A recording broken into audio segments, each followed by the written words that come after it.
Jason Palmer, one of the hosts of The Intelligence, The Economist's daily current affairs podcast. The Economist's award-winning shows make sense of what matters, from our special series on China's president to our weekly podcasts on business, technology, and American politics. Our journalists provide fair, in-depth reporting on the events shaping the world. To get the annual plan for less than $2.50 per month, search for Economist Podcasts Plus to start listening today. We're back with another edition of China Talk Watches Random Chinese Television Shows. Here with China Talk editor Irene, as well as this week's special guest, Ben Smith of Semafor.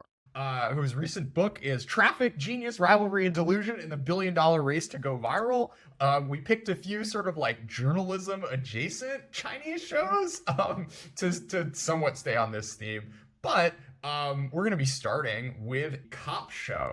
It's called Jing Cha Rong Yu. It came out in 2022. It's got an 8.5 on Douban. English name is Ordinary Greatness. Ben, first off, welcome to China Talk. This is fun. Yeah, Jordan, Irene, thank you so much for having me on. I am a big fan of the show and honored to participate. How'd you like your first look into a local Chinese police station? I mean, I'm sort of obsessed with the show. I mean, I watched like a couple episodes, so I'm totally clueless about all sorts of elements of context. But it was also such a totally familiar kind of, police station drama, Brooklyn Nine-Nine probably being the best known, with a handful of colorful characters. And yeah, I mean, so in many ways, totally familiar as a genre. And then in other ways, totally unfamiliar to me as a consumer of the American versions of this. Irene, what were your first impressions? I really enjoyed it. I found it pretty funny, and then I really like their portrayal of the family backgrounds of the various characters, because it's something that, like, at least to my sort of very indirect knowledge, affects quite a bit of like work dynamics inside those kind of state-controlled sectors. So that was really interesting to see them kind of quite earnestly portray that rather than kind of skirting around it.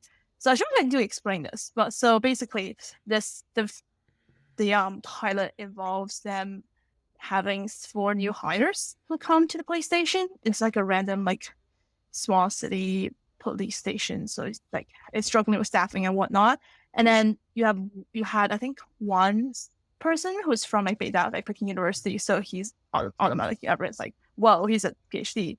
And then you have one person whose dad actually was a former police officer at the station who died on call. So she is now like, they're like protecting her like a pet. And then there were 2 other guys who kind of have more random backgrounds. So it was really interesting to see them actually pick up on that and then like show that like that kind of like almost like family legacy in Chinese public sector work culture exists. So that was interesting to look at. It was sort of aimed at, I mean, it reminded me of what like Brooklyn Nine-Nine did, just because they took the kind of workplace drama like The Office and pulled it into a police station and kind of melded it with these traditional, very, very formulaic police procedurals where it begins with a crime and it ends with solving the crime each episode. But I just happen to have, I don't know what this says about me, but I've listened to a Malcolm Gladwell speech about American police fiction just before I watched this.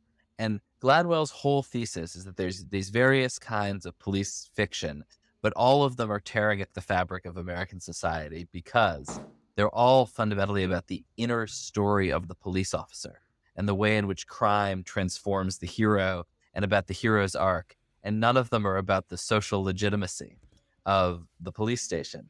And so it was kind of hilariously on the nose to me that the core drama of this thing is that like the police station only has a 91% social approval rating and is ranked too low, and the precinct leader is going to lose his job if he doesn't get it up to 94%. And it was sort of like, wow, Malcolm Gladwell just like teed me up perfectly for Chinese propaganda. But it was unbeknownst to him. But it was interesting just that was the core drama, right? That was the core conflict, even with this very classic office drama, where, as you say, there are these people from different social backgrounds who have conflicts. I was, as an outsider, kind of surprised, as you say, Irene, about how frank they were about this is a rich kid, this is a sort of elite rich kid. This guy's kind of a fuck up. This one is this one is protected by her fellow police officers because she's part of their kind of clan. Like that all felt like, it's like, okay, that like does seem pretty realistic. But the fact that the core conflict wasn't, as it always is in American police dramas, the transformation of the cop by the crime, and instead was this sort of very direct kind of like the efficiency of and service of the police station is in fact like clearly the goal, which this, is the core drama of the season, was pretty weird and interesting to me. So I read my first Elmore Leonard book a few weeks ago. I started with Freaky Deaky of all things, and like, yeah, exactly. It's like about how this whole system is messed up and dark, and there's shades of gray, and like everyone is kind of a bit of a psychopath on both sides of the law. And in this show, the bad guys are like bad. And sometimes, they were in bad circumstances, maybe, that led them to do the bad thing. But, like, no, they should all go to jail and be punished for their crimes. And, like, the cops are staying, many degrees away from sort of, sketchy things that you can do to, like, get witnesses to, hand over evidence or turn on their friends or whatever. These are relatively clean operators here. And that is just, it's interesting because I do think like, most American cop dramas are not The Wire, right? I do think, the dominant like CBS narrative of like FBI officers and SVU or whatever are still like good guys putting bad guys in jail. So I'm not sure I totally buy into the well, but the it's the Gladwell thing. human drama of the cop. Yeah. Like, the Gladwell's thing is like way too complicated and annoying for me to try to explain here. There are turns out there are four different, there's a typology, but I think the core thing is that there is never in an American police show drama that's about, wow, Black people really don't trust this precinct. How are we going to fix that? Which actually is the core drama of American part policing. It feels like it's also like a public narrative thing in that Chinese public culture doesn't have that kind of relationship with cop worship. And so, obviously there's always a lot of sort of propaganda and like portrayal of the police as like protector of the people, but that's done in a very collective way. And you don't have this sense of like cops as individual heroes who, make these complicated moral choices. It's more just about like the cop as a collective subject that protects you from not like from the abstract evil. Yeah, as a total outsider, that was really interesting. Also, it's interesting that the subplot was sort of fantastical child trafficking fears, right? And that this kind of gung ho young cop arrests an innocent woman who he thinks is stealing a baby, and maybe that's because it's a real problem. They don't seem to treat that as a totally insane thing to do. Just didn't turn out that way.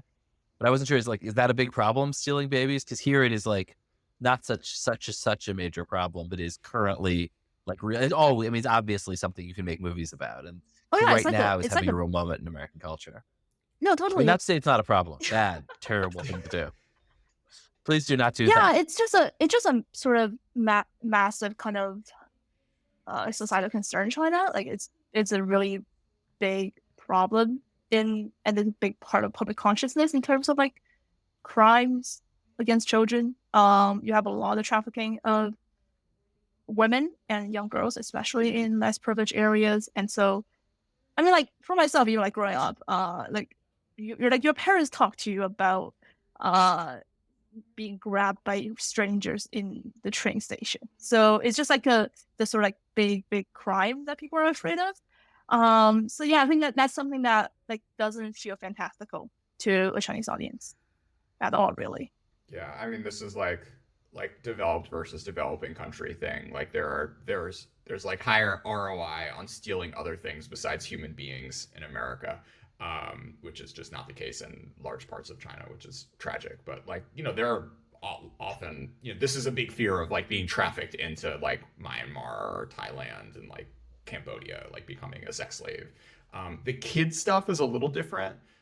What is the motivation for like taking a 2-year-old? I mean, you see articles about it. I know it happens, but like, how do you make money off of that? Like, someone just wants to adopt a kid, and you're selling adoptions, basically, right? Yeah, pretty much, especially with boys. So back in the day, like, I mean, even a bit to this day, like if like especially rural families, like really want boys and they can't produce one organically, like they go through those means. And then girls, it's sometimes like some families just want like an extra pair of hands. Others it's because like they want to buy essentially a child bride. So, yeah, it's real, Ben. Right. And in fact, another thing that was sort of striking, because it did feel very like any paramilitary organization, the fact that this girl's father had been killed in the line of duty meant that his brothers were totally loyal and protective to her. Like, that feels like just a global military sort of, cultural thing. But also, I mean, in American dramas, people are just getting shot at all the time. There are just guns everywhere. The sort of, you're dodging bullets constantly. People are dying in every episode. And it did feel like in a sense, it was, I mean, actually, again, exaggerated. American, it is horrible, and American cops are shot every year, but most cops, go through their careers. But it did feel like it almost, in that Chinese context, having a cop shot by a suspect was it was something more horrifying, more rare in the way they were talking about it. What I always find striking in Chinese, in Chinese police dramas is that like the guns that the criminals have, they're not like normal Glocks or like contemporary firearms. They're like these like, glued together like shotguns from like the Korean War or something. Just because, and I think this is like actually the case, is like the Chinese state has done a pretty good job of making sure there aren't weapons just like floating around society. So there's, the types of like violence and like, the killing sprees that happen on the rare occasions they do in China are almost often knives, not guns. Which, yeah, sort of. Yeah. I mean, a question for you guys that is a scene I didn't recognize from the genre in the English was like at the end, after the cop has screwed up, and he sort of has to like get the family to chill out and not file a complaint. Like, he's trying to calm down the family of this woman he's falsely accused, and he's clearly feeling some urgency about them leaving and giving him a good customer service rating or something. And I couldn't tell if that was like total nonsense and cops in China care as little as they care in the Philadelphia Police Department about whether you leave, and press the little smiley face button on the way out, or not. But that was like I didn't like totally know what to make of that scene. Like, what did you guys make of it? So on my end, I think it's more just the way like sort of police stations are framed in Chinese society. So that the after translation is 派出所 rather than like 警察局, which would be like police station. Like 派出所 is like office station in a way. And so there's this weird sense where like 派出所, like these kind of police stations perform almost social work duty. So you hear about like folks who are like have a fight or like have some various minor disputes going there after they sometimes people get taken there if they like have a fist fight after they got drunk. So it's the kind of thing where it's especially when they're in sort of smaller areas or just kind of places where there's sort of tighter like real life community, it can be a bit like that in that they are just more entangled into the lives of regular residents. I want to come back to the idea of just like humanizing and making like a comedy work drama out of just like one slice of the public sector. I've now seen this, like every branch of the armed forces has also done this. So there's like PLA, PLN, Rocket Force. I've watched like 1 or 2 episodes of them because they're all bad. But yeah, it's the same sort of dynamic of like you have 4 or 5 young protagonists who are like enlistees or like it's their first week as an officer or whatever, and they're just like cracking jokes and messing up and like having hijinks and what have you. And it's interesting because like the Chinese sort of international narrative at least is like not of like the friendly, smiley, jokey ones, but you see like these PLA videos that are sort of like very scary and everyone's like marching in lockstep on a parade or what have you. And that I think is like the international image, at least in propaganda, that like the Chinese state wants to show of its public service and military. But I think in China, like there's an aspect of like, yeah, there's like some like maybe like 20% of like weird toxic masculinity stuff. But there's also this like we're like jokey, fun, relatable piece. And like maybe you should wanna, you know, check us out and come work here one day. And I think that's a really interesting dynamic of these places trying to, you know, clearly spending lots of money to like produce whole television shows to try to make them seem more approachable than maybe like if you only were at How top down is the production and things like that? Like, I mean, like with Barbie, like the Mattel Corporation decided they wanted a Barbie movie and assembled it from pieces. Like, is the PLA doing that, or is a studio pitching the PLA, or like what's sort of just literally the kind of structure of the production of that sort of stuff? It's just I remember like there were articles talking about how it was like a co-production, and also that like I don't know. I actually don't know whether this is a thing in like the U.S. military, but like Chinese armed forces, Air Force, and Navy have their own cultural troops. So they have folks who are well versed in the arts and production. So they technically can produce stuff themselves. Yeah, and you know they're like lending out the jets and the tanks or whatever. I mean, these are very much. I also think like the ROI on this stuff doesn't seem to be great. I mean, just like looking at most of these are like enormous flops that no one watches. And they kind of have to like bully the stars into doing the shows in the first place, to like, you know, give them leeway when they want to do things which are fun and not, you know, a sort of pretty bland propaganda. I mean, I think this show is different, in that, you know, it's not like, it's like police in general, right? It's not like a propaganda piece for a particular corner of society. I'm thinking, I don't know if this one was adapted, but I would be surprised if this wasn't a more sort of organic creation than the, you know, Rocket Force show, which, yeah, it felt commercial as a viewer, right? Let's go across the straits. We're talking about The World Between Us, which came out in 2019 from Taiwan.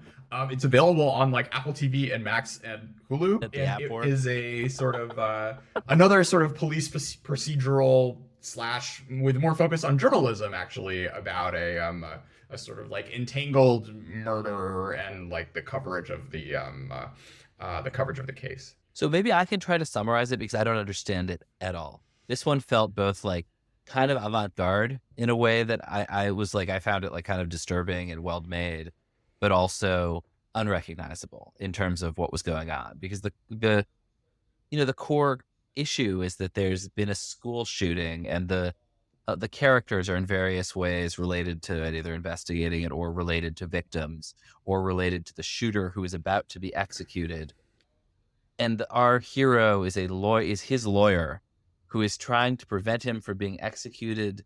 So what? So he can explain why he did it so that it won't happen again. Like, I actually didn't understand what the hell was going on. I mean, I understood all the words, at least in subtitles, but like in the U.S., like the U.S. version of that, no one is like, we have to struggle to keep this obviously guilty monster alive so that like we can ask him a few more questions about why he's such a monster. Like I just actually like a super weird, interesting show that I think was confusing to me, not because it was Taiwanese, but just because it was confused. Like it was a really like a very ambitious, interesting, weird thing the director was doing or the writers were doing. But I maybe misunderstood it. I don't think you misunderstood. Yeah, I think it's meant to be intentionally ambiguous and kind of make you question why that lawyer in question is so invested in his almost abstract idea of the truth. Like you almost think he has some personal motivation in this. You have this portrayal of him with his wife being really happy even after he got like hoops thrown on him, and then like, but then there's always this question in your head of like what's driving this guy to do this, right? He also lives in like a house that's a bit kind of like run down for a prominent lawyer to live in. So I'm sure that there's some sort of backstory that they're gonna. But it was certainly, I mean, just because I watched those back to back, and again, I don't That's mean what to we're make here for. broad statements about, the national cultural product of a country I don't know a lot about, but it was so much about the internal dramas of the characters. The questions that you're asking are not how is this journalist fulfilling her social function, but how is she like balancing the death of her child with her work, with with her it was every character was totally interior, and like you didn't really, and like nobody was representing them. It wasn't like this is a journalist doing journalism. It was each character was like this is a person who is like being driven by their own demons, basically. So another show that we watched for this, Chengzhuang, it's called Pride and Price, which is also about like a death in a newsroom. In the pilot, the woman was sort of like valorized for even though like her partner committed suicide that day, like still like making sure the magazine got out on time, and that was something that was actually like portrayed in a positive way of like this is how we like get through grief and like have meaning in life or whatever. And the complete opposite in this Taiwanese show, like the main character, she's like obsessed with work, but like you have a 7-year-old daughter who's like she's neglecting, and like the marriage is falling apart, all because she, as the show is like trying to insinuate, like does not have her priorities straight. And that sort of contrast of sort of mainland versus Taiwan portrayal of like what of like work-life balance in a newsroom was really interesting to me. It also just reminded me, if you know the classic Agatha Christie novel, And Then There Were None, which is probably I think it's the best-selling crime novel of all time. But one of the weirdest things about it is that one of the characters' wife is murdered. The butler's wife is murdered very early on, and he immediately like brings out the breakfast trays because that's his social role. Like, and there's no thought of like maybe you want to take the day off, buddy. Like, and like it is about the sort of extent to and you're sort of struck by how much these people's like kind of social roles. I don't know. totally maybe it's a dictate better everything. coping mechanism than just like being in your feelings all the time, right? It's like I think most of humanity we've like existed like that, not like had enough time to be indulgent about our feelings. Totally. Like you got to go farm and like feed everyone or whatever. But anyways, it's interesting. Part of me thinks that's sorry. Yeah, part of me thinks that's almost like one of the messages of this miniseries, rather than say like a more general idea, because like the title is like in Chinese it's like the distance between us and evil, and it's meant to be a very intensely individualistic exploration of how kind of close regular humans can be to what we see as almost like unimaginably evil. So there's that sense that like it's not really about where individuals are in a general social function, but rather about like what individuals navigate in their own moral world. So I don't know, part of me is like that I feel like just because of their insistence on that messaging, it diverges from some other kind of narratives about work and life that we see a bit more commonly, and especially I feel like you say.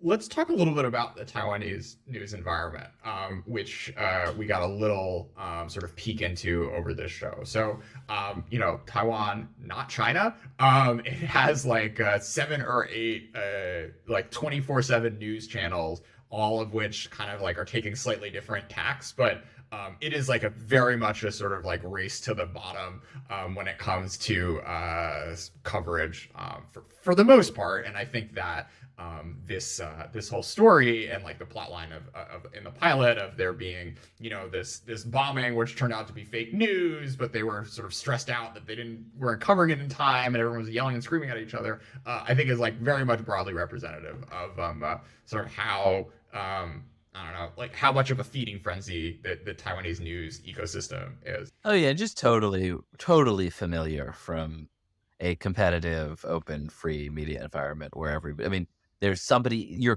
main rival is running with a story that you don't have confirmed. Like that is a very stressful situation. Everybody's screaming at each other. The editor's ultimately making kind of a gut call on do they think it's true and fudging the process, which is exactly what happens in the show. The executive producer is. and then there's a meeting with the kind of like suave, charming head of ad sales and the CEO of the company and the ad salesman. And this is like very niche for me, but very classic, is both freaking out that the ratings are down because you're not doing enough sensationalism, and giving you a lecture on trust and how like it's great and that you're doing a great job and it's so important that it's trusted, because they're sort of trying out their own sales messages in real time. Like that was so on the nose. And I've worked with many great, ad people, but like part of their strength is sort of their ability to tell different stories and see it both ways in the same meeting. And you're like, ah. So I just deeply sympathize with the executive producer there. Yeah, like whoever wrote that, I mean, they had someone writing that who had been in those situations, because it was just totally on the nose of how kind of, just how the sort of conversations at the executive level of these organizations go. And totally international, because it's these market forces essentially that are, that are not culturally specific. So there was also a sort of like a husband-wife dynamic where like the wife was the, and the equivalent of like, I don't know, like I like the budget CNN, and the husband was at the like prestige print magazine, and like the ethics standards were like different, and that was like something that they were fighting about. There's lots of media relationships in the U.S. as well that I'm curious, like. Oh yeah, and well, first of all, the thing about, because I just watched these two, and again, they were schlocky mainland dramas, and then this obviously very sophisticated production of like the Taiwanese show. But the reveal of the fact that they're married is done so cleverly. Like it's just the setup and the kind of, you're as a reader, like, wait, what? Like the whole, it's as a viewer, I mean, it's so well done. But yeah, right. They have this relationship and, where on one hand, there is some formal distinction, they represent different institutions, but also she in particular is so intense that she's not paying a lot of attention to like these, she doesn't have a lot of like time for ethical scruples. Like sets are different in Taiwan than they are in mainland China. The people, the clothing is different. The sort of like the cops have different uniforms. The sort of rooms are laid out different. The furniture styles. It's just like it's a different. I don't know. It's a different country. Like this different language that sort of visual language and like spaces that these characters inhabit, even though they're speaking the same language. And I think it really ends up coming out, having spent most of my Chinese television watching mainland dramas, to watch a Taiwanese one and be like, oh, it's not just the accent. It's also just like I don't know, whoever makes furniture in Taiwan is like a different furniture manufacturer, and sort of seeing that play out scene by scene was particularly interesting to me. Are there mainland cop dramas with that level of, honestly, just the sophistication of the production and writing in a way felt totally different? There were some in 2019 and 2020 that were sort of like, I think it was 2019 was sort of like the banner year. So The Bad Kids, which came out in 2020, I think was probably sort of like the peak of like criminal drama in China. It very much had like HBO level quality, and I actually think is like a superior show to this this Taiwanese one that we focused on. It was like really artfully edited, the sort of like sound design, acting, all was like really wonderful, and sort of basically there's this pattern that happens in China where like if a show or a genre gets too popular, then like the censors pay attention and then you can't do it again. So this happened in 2018. This happened in 2017 with like Chinese hip hop reality shows of all things. It happened in 2018 with sort of palace dramas. And then it happened in 2020 with the show Shemi de Jiaoluo, as well as which was also sort of like a Beijing, like a body shows up in a subway station, and then you got to kind of figure it out, and it's like going back 30 years into the present. And it was like a very sophisticated production, and this is the real tragedy, I think, of like watching these like schlocky Chinese shows, is that it's not a talent deficit at this point. It's just that the sort of creators are under so much pressure, and they do a show and it has to like get re-edited and shot like 12 times before it ends up coming out. And I think you've seen and Irene, haven't you written about this recently, of like a handful of Chinese producers now starting to give interviews publicly being like, we can't make anything anymore. No, yeah, just generally, like, you get people quite openly saying that, oh, like the environment is difficult, or like you have a lot of previews going on, and yeah, it's just people are remarkably frank about that being a roadblock, and people talk about it as well. Like, it's interesting sometimes to see, like, scroll through Weibo and WeChat and see people pick out like the regular public society and critics pick out exactly where they feel like censors did something. So yeah, it is like, you have that famous moment last November where someone like yells the slogan saying we don't have. So the other thing that was interesting is what Jordan said about the visual language. This might be an overgeneralization, but I feel like in general Taiwanese shows are remarkably comfortable with darkness and with the almost like a more sentimental portrayal of human life. So there's this thing about Chinese shows where, like, even if they're showing a family that's obviously poor, you have them like go into a house and it's like clean and sparkly, even if it's small. And then but I've watched quite a few Taiwanese TV shows actually recently, and you have this kind of sense of like drab that hangs over certain aspects of daily life. This also reminds me of this thing on Chinese social media where some like snotty tourists go to Taiwan and say, "Oh, it looks like a tiny Chinese county town," because it's like Taiwan built most of this stuff a few decades before China did, and then like it to the eyes of like mainland Chinese people from big cities, it looks old. I think in Chinese shows it's either like shiny and great, or it's like desperate poverty that we will come out of by the like, season finale. There's not really like, oh, we're living modern life and like it's fine, but it's not sort of like a grand socialist dream. That sort of in between space doesn't really exist.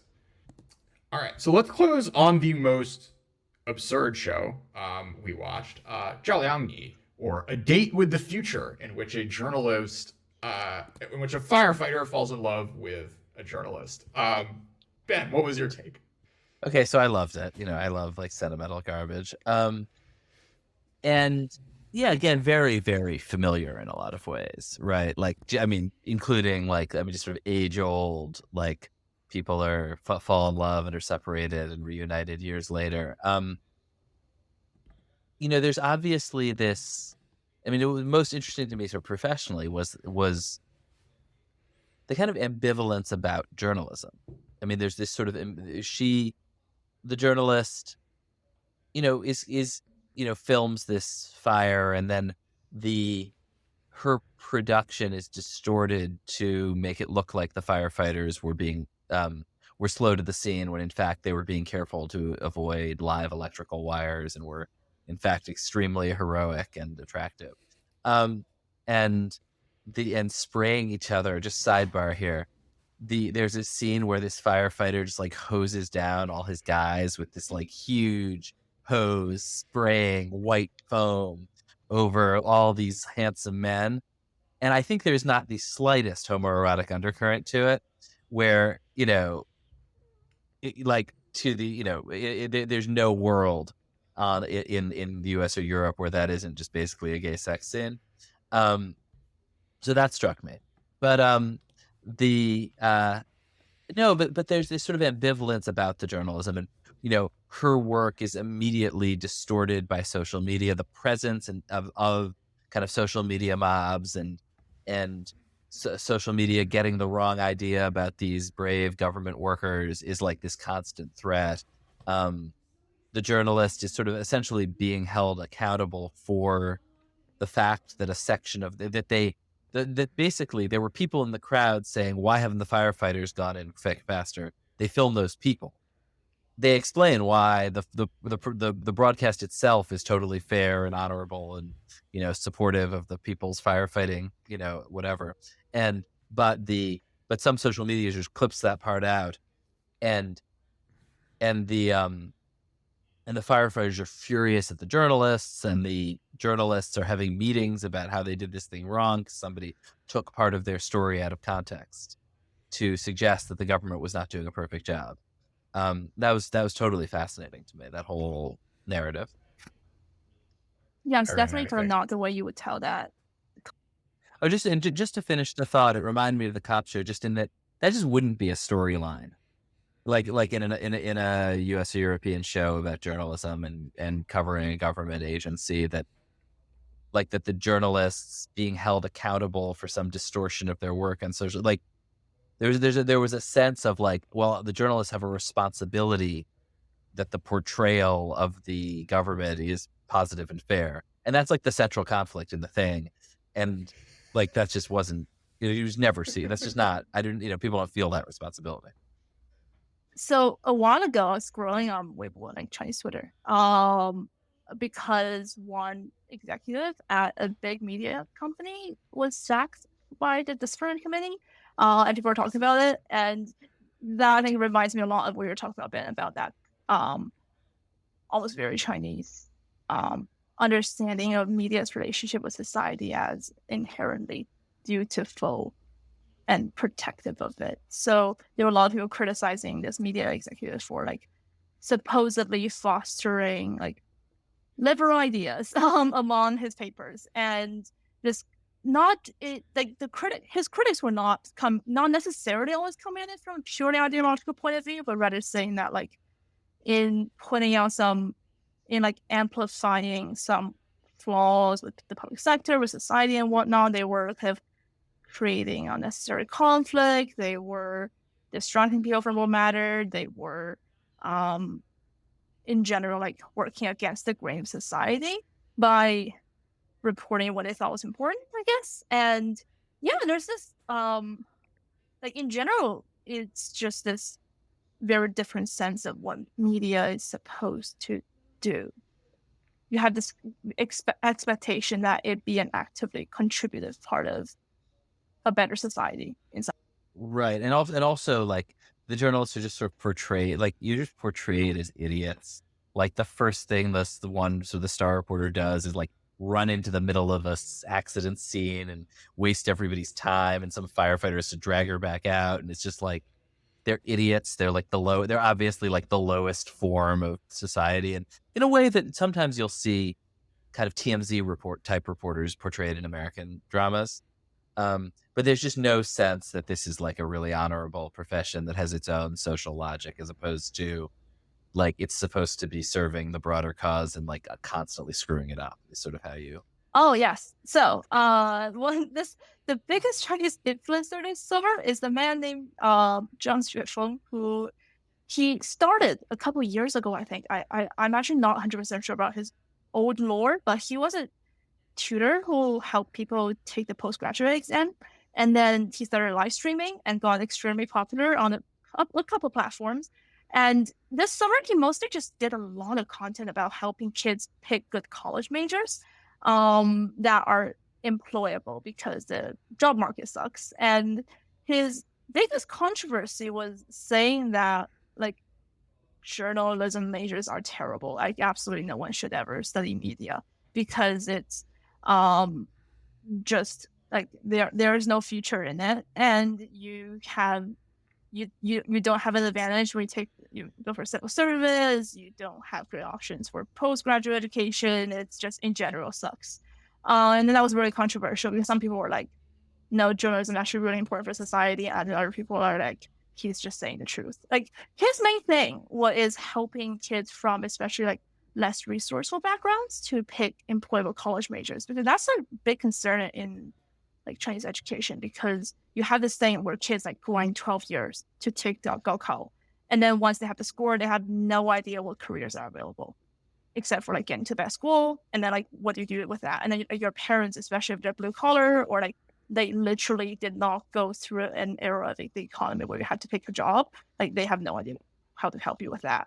And so you have this thing where like kids who are from those kind of backgrounds end up picking majors that they later regret because they realize there are no directly applicable career fields. Yeah. So he was like, Zhang Xuefeng's point was that like people who don't have resources shouldn't do media or journalism.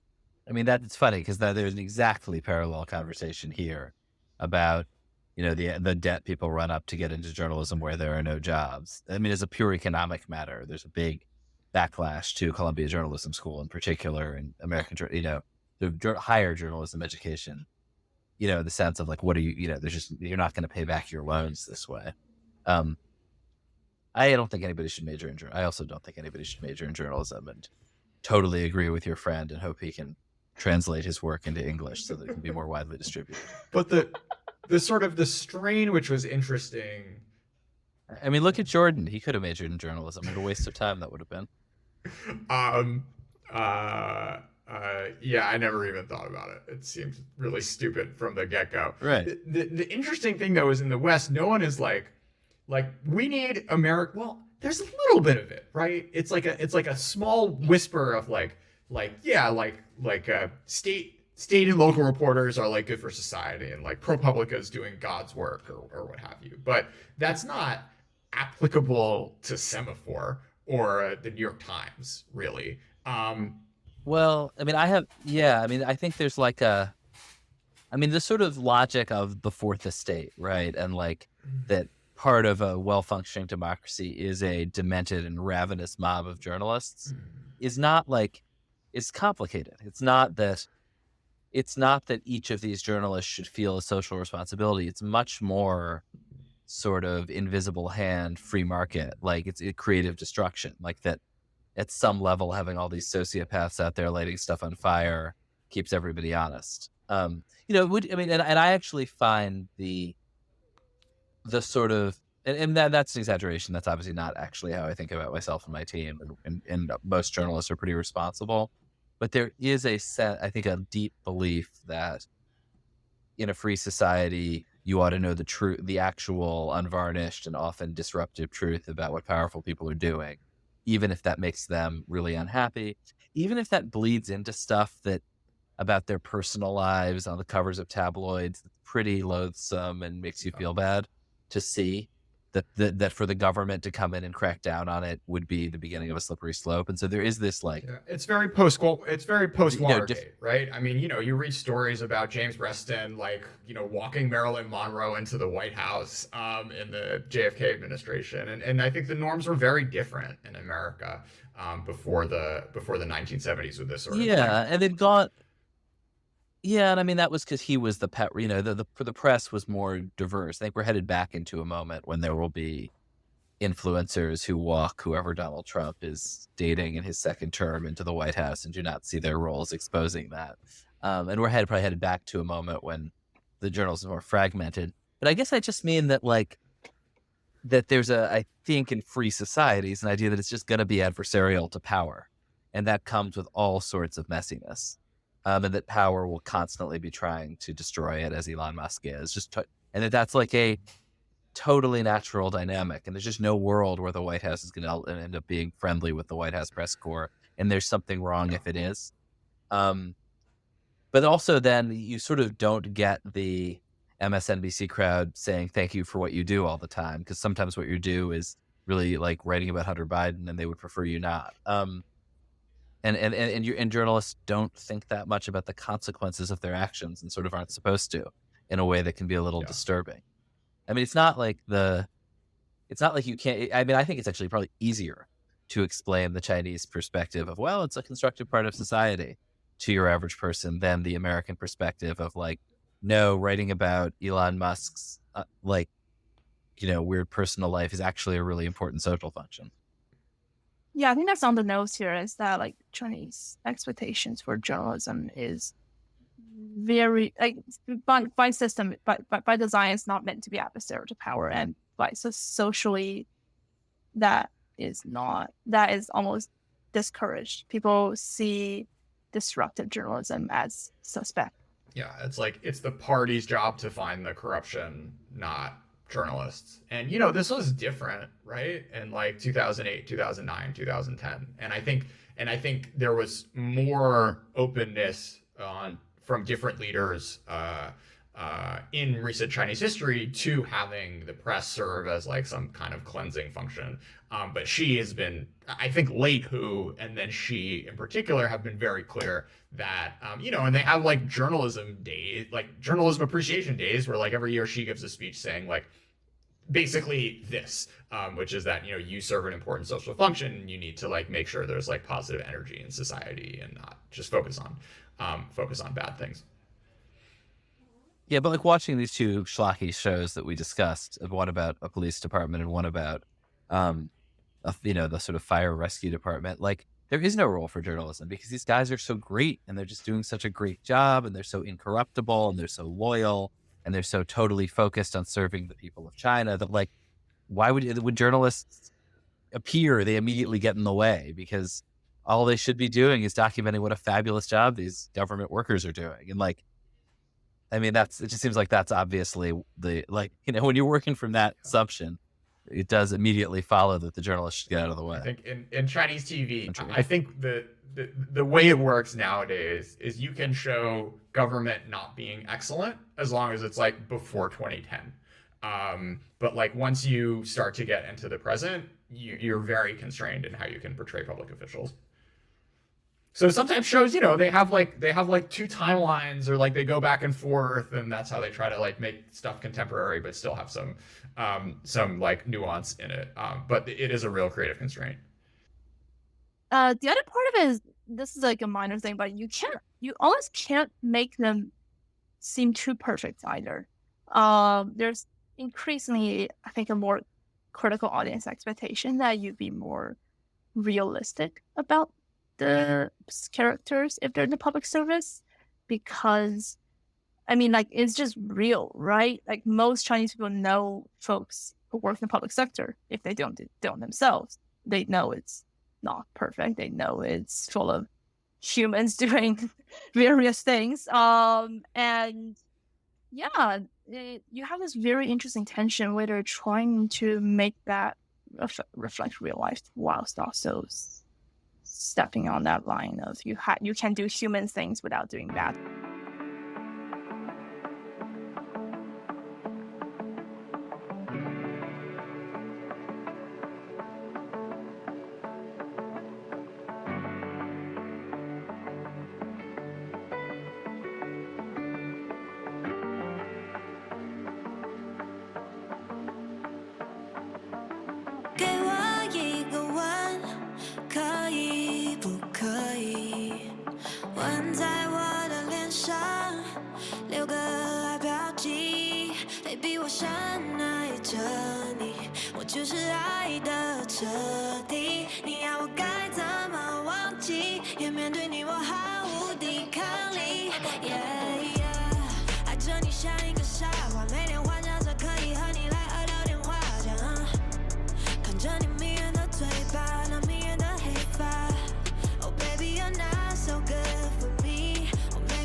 Baby girl, I can be your only. 怎么的现在这就是无可奈何，是多么的难得，首要的事有了，巴不得拉下脸为你写这首歌。